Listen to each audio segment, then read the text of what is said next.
नमः सिद्धेभ्यः नमो अरिहन्ताणं नमो सिद्धाणं नमो आयर्याणं नमो वज्रायाणं नमो लोहे लोहसाहुणम्। पंच परमेष्टि भगवान की 24 तीर्थंकर भगवान की देवादिक विराट श्री ऋषभदेव स्वामी की देवादिक विराट श्री अंतिम तीर्थेश प्रभु महावीर स्वामी की पंच कल्याणक महामहोत्सव की परम पूज्य मुनि कुंजर आचार्य भगवान श्री आदि सागर जी महामुनिराज के परम पूज्य तीर्थभक्त शिरोमणि आचार्य भगवान जी महावीर कीर्ति जी महामुनिराज के परम पूज्य वात्सल्य विमल सागर जी महामुनिराज की परम पूज्य युग श्रेष्ठ तपस्वी सम्राट आचार्य भगवान श्री सन्मति सागर जी गुरु महाराज के परम पूज्य वर्तमान के वर्धमान अध्यात्म सरोवर के राजहंस राष्ट्र गौरवाचार्य सुनील सागर जी गुरुदेव की समस्त आचार्य संघ की जयकारा गुरुदेव का। उपस्थित प्यारी प्यारी भव्यात्माओं, जब तक दृष्टि हमारी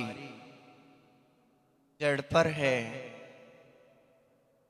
अहो आत्मन, जब तक दृष्टि हमारी जड़ पर है तब तक हम चेतन से दूर हैं।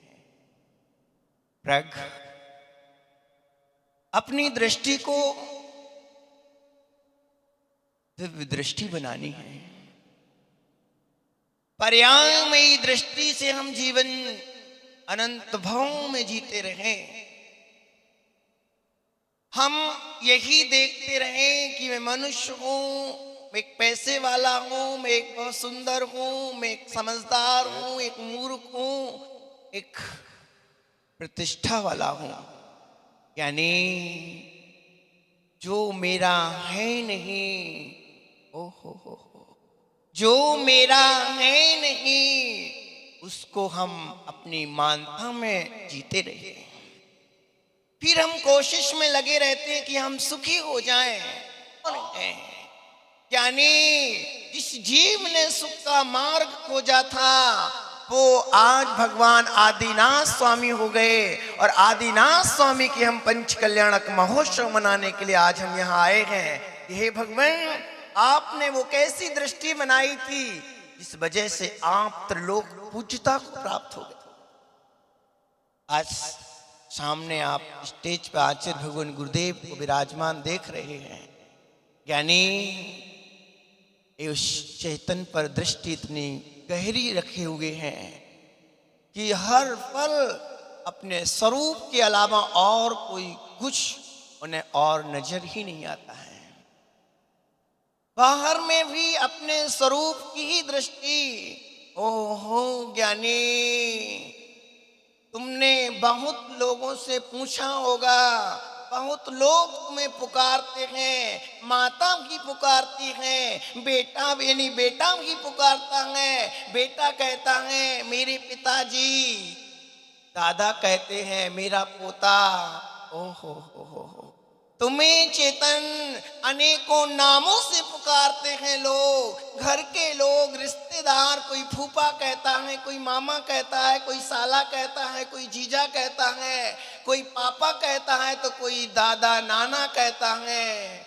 ओ हो चेतन, तुम हो तो एक, कितने हो तो तुम एक, पर तुम्हें अनेकों धर्मों से पुकारा जा रहा है। ये व्यवहार धर्म है। ज्ञानी, तुम हो एक होने पर भी तुम्हें अनेकों नामों से तुम्हारा नाम पुकारा जा रहा है, और हम खुश हो जाते हैं जब कोई हमें कहता है कि तुम दादा हो या मामा हो, तो हम खुश हो जाते हैं। वाह, मैं एक दादा की स्थान पर हूँ, मैं एक पोता है नहीं, मैं एक पिता के तुल्य पिता हूँ। यानी इन सबके संबोधनों को सुन लेना, सबकी वार्ता को सुन लेना। सब तुम्हें संबोधन दे रहे हैं, अंतरंग में एक विचार बना के रखना कि हे आत्मन, तुम्हें नाना लोग नाना प्रकार से संबोधन दे रहे हैं, पर अंतरंग में ही दृढ़ता रखना। वास्तव में ना तो मैं जीजा हूं, ना साला हूं, ना फूफा हूं, ना पापा हूं, ना दादा हूं, ना नाना हूं। मैं तो एक चिद्रूप ज्ञायक स्वभावी भगवान आत्मा हूं। यानी जब दृष्टि तुम्हारी बनेगी, तुम अपराधों से दूर हो जाओगे। जब आत्मदृष्टि बनेगी, ज्ञानी उपलब्धि होगी। जब भी तुम सिद्ध बनोगे, ये विश्वास करके रखना ज्ञानी, जब भी तुम प्रभु होगे, अपने चेतन स्वरूप की आराधना से ही भगवान बनोगे। आप देख रहे होंगे यहाँ पंच कल्याणक के दृश्यों पर फोकस सिर्फ आत्म तत्व पर ही रहता है।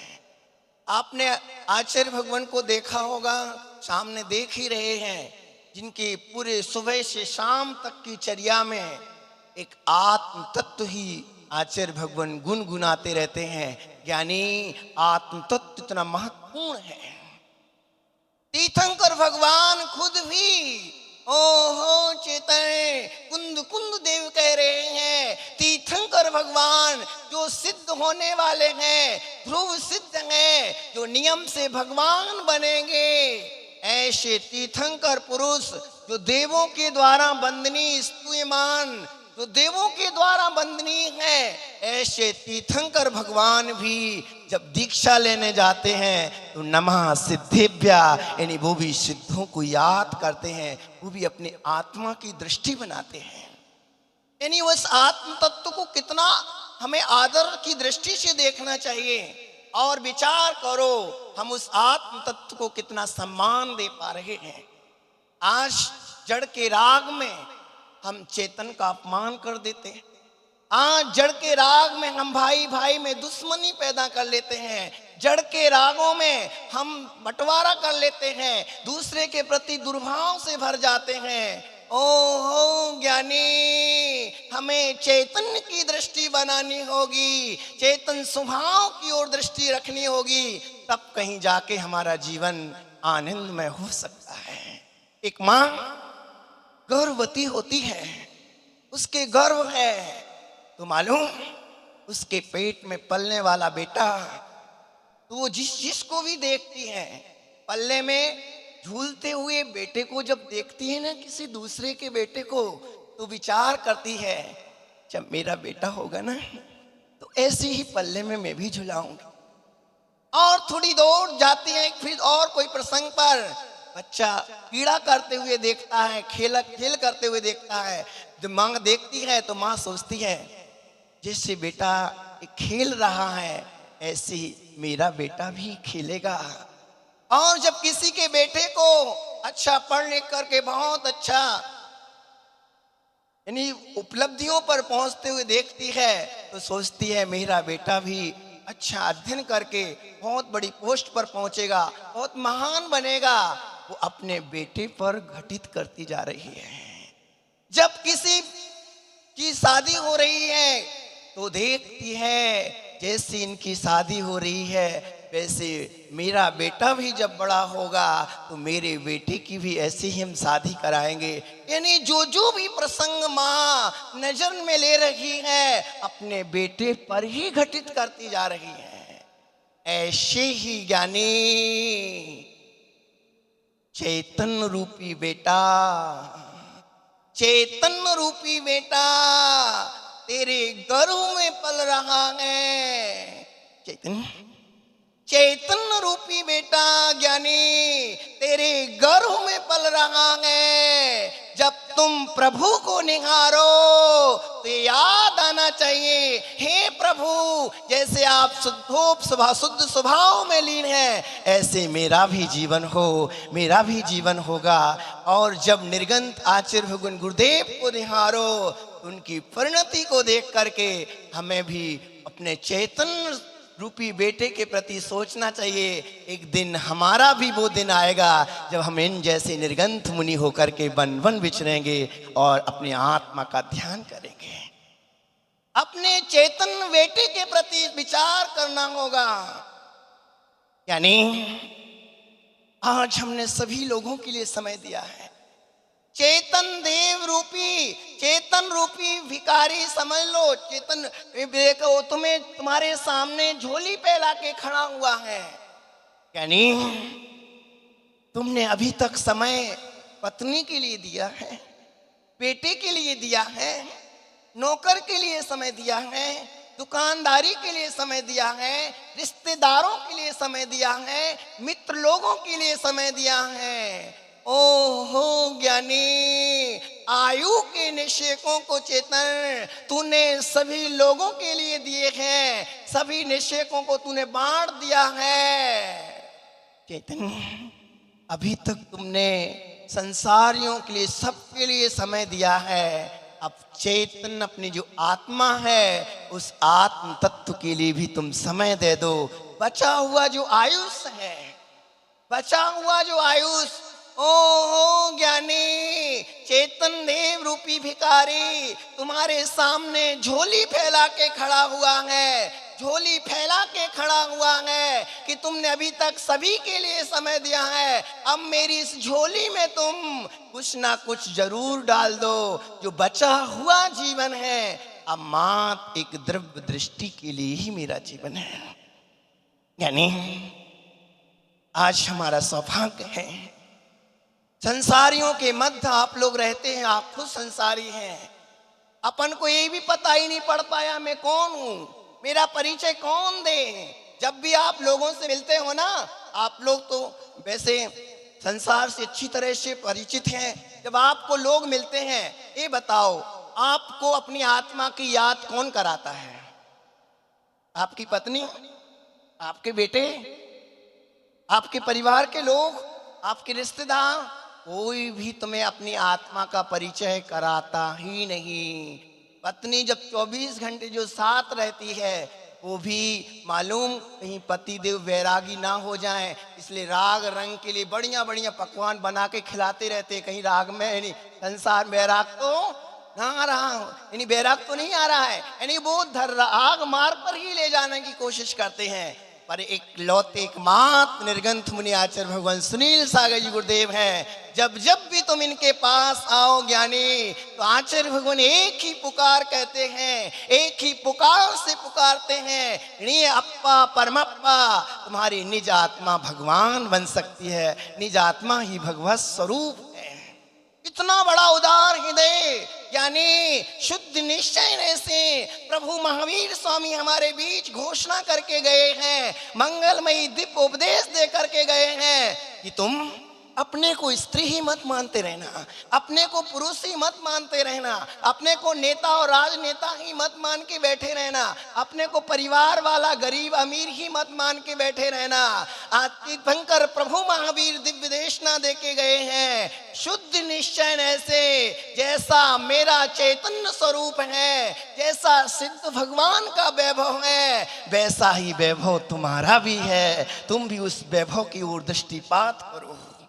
यानी पंच कल्याणक का एक मंगलमय अवसर अभी देख रहे हैं। आज बांसवाड़ा में पंच कल्याणक महोत्सव मनाया जा रहा है। मैंने तो अपने जीवन में कभी इतने पंच कल्याणक, आचार्य भगवान अभी 4-5 पंच कल्याणक 4 हो गए चतुर्मास के बाद, अभी 8-9 प्रतिष्ठाएं और हैं, यानी चतुर्मास के पहले तक, यानी कोई भी ऐसी डेट नहीं, जिस पंच कल्याणक मुहूर्त नहीं जिसमें पंच कल्याण आचार्य भगवान के सानिध्य में प्रतिष्ठा ना हो। आचार्य भगवान का एक ही उद्देश्य रहता है। भगवान देखो, एक दिन आप लोग वेदी प्रतिष्ठा की चर्चा कर रहे थे। अब वेदी प्रतिष्ठा होती तो इतनी पब्लिक को कहां रखते हैं, बोलो? पर आचार्य भगवान की दूरदृष्टि, अब मुझे विश्वास हो रहा है, उनकी दूरदृष्टि इतनी विशाल है, उन्हें पता है कि हजारों लोग धर्मोपदेश सुनने के लिए आएंगे, भगवान का महोत्सव मनाने के। पंच कल्याणक प्रतिष्ठा अभी मुघाना में प्रतिष्ठा हुई, वहां के लोग कह रहे थे वेदी प्रतिष्ठा हो जाए पीछे रहते हैं, हटते हैं, जान पता ही नहीं। और आचार्य भगवान का एक संबल, एक आशीर्वाद मिला। कहते हैं अद्वितीय प्रतिष्ठा हुई उस एरिया बागड़ में, मुगाना की भव्य अति भव्य प्रतिष्ठा। और सैकड़ों यानी हजारों लोगों ने धर्मोपदेश का लाभ मिला। जब आचार्य भगवान तत्वोपदेश अपने मुख से, मुखार विंद से हम सब के पास पहुंचाते हैं, तो ऐसा वास्तव में प्रतीत होता है कि हमारे बीच में कोई महावीर आ गए और हमें आत्मा का वैभव बता रहे हैं, तुम कौन हो। हर एक क्षेत्र में प्रभावित करने, यानी ऐसा ही नहीं प्योर और विशेष, यानी लौकिक लोगों के लिए भी, सामान्य दर्जे के लोगों के लिए भी, सभी लोगों के लिए एक सूत्र में पिरो देते हैं। सबको बटोर करके एक तत्व उपदेश देते हैं कि जो सामान्य व्यक्ति है वो भी धर्म मार्ग में आ जाए, जो अध्यात्म श्रेणी में रहने वाले हैं वो भी, उनको भी कुछ मिले, यानी उच्च सिद्धांत बोध रखने वाले हैं उनको भी तत्व उपदेश में सार मिलता है। ज्ञानियों, आचार्य भगवान सुनील सागर जी गुरुदेव जो अपना जीवन आप देख रहे होंगे, 70-75 करीब प्रतिष्ठाएं आचार्य भगवान के मंगल सानिध्य में हुई। अभी और पता ही नहीं कितनी सारी हैं, अगले साल तक की भी अभी प्रतिष्ठाएं बुक हो चुकी हैं कि हाँ आचार्य भगवान के सानिध्य में ही हम कराएंगे। इनका दिव्य अतिशय, इसलिए वो अतिशय योगी कहलाते हैं, जिनका प्राकृत का ज्ञान, कुंद कुंद के बाद किसी का यदि प्राकृत के ग्रंथ रचना में यदि किसी का नाम आता है तो वो आज तुम सबका सौभाग्य है। साक्षात देख रहे हैं प्राकृताचार्य के नाम से आज उदयचंद जी भी दांतों तले उंगली दबा लेते, कल आए थे। उदयचंद जी भी कहते हैं ऐसा प्राकृत में मनीषी मैंने कहीं नहीं देखा, इतना तीव्र क्षयोपम वो एकमात्र है सुनील सागर जी गुरुदेव। ज्ञानियों, ऐसे गहन अध्ययनशील आत्म साधना में रत आचार्य भगवान का मंगलमय सानिध्य हम सब के लिए कल्याण का कार्य बने। मंगल भावना के साथ सुनील सागर जी गुरुदेव की नमः।